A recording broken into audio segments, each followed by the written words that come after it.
தால்ச்சா எப்படி பண்ணுறதுன்னு பார்ப்போம்.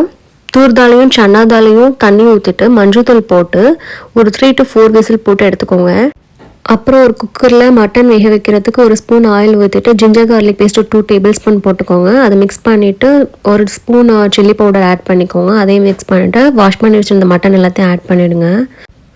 மட்டன் வேகிறதுக்கு ஒரு 1.25 கப்பு தண்ணி ஆட் பண்ணிட்டு அதுக்கு தேவையான சால்ட்டையும் ஆட் பண்ணிக்கோங்க.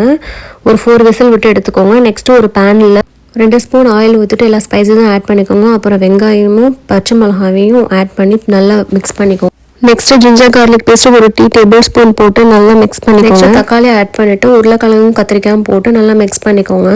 அதுக்கப்புறம் ஒரு table spoon chilli powder, garam masala, மல்லித்தூள், ஜீரகத்தூள், மஞ்சள்தூள் எல்லாத்தையும் போட்டு நல்லா மிக்ஸ் பண்ணிக்கோங்க. அப்புறம் வேக வச்சிருந்த மட்டனையும் சேர்த்து ஆட் பண்ணி நல்லா மிக்ஸ் பண்ணிவிட்டு அதுக்கப்புறம் அதை வேக வச்ச தண்ணியும் சேர்த்து ஊற்றிடுங்க. தேவையான அளவு சால்ட்டையும் ஆட் பண்ணிவிட்டு நல்லா கொதிக்க விடுங்க. இப்போ நல்லா கொதிச்சிருச்சு. இப்போ பருப்பு ஆட் பண்ணிக்கலாம். பண்ணிவிட்டு நல்லா மிக்ஸ் பண்ணிக்கோங்க.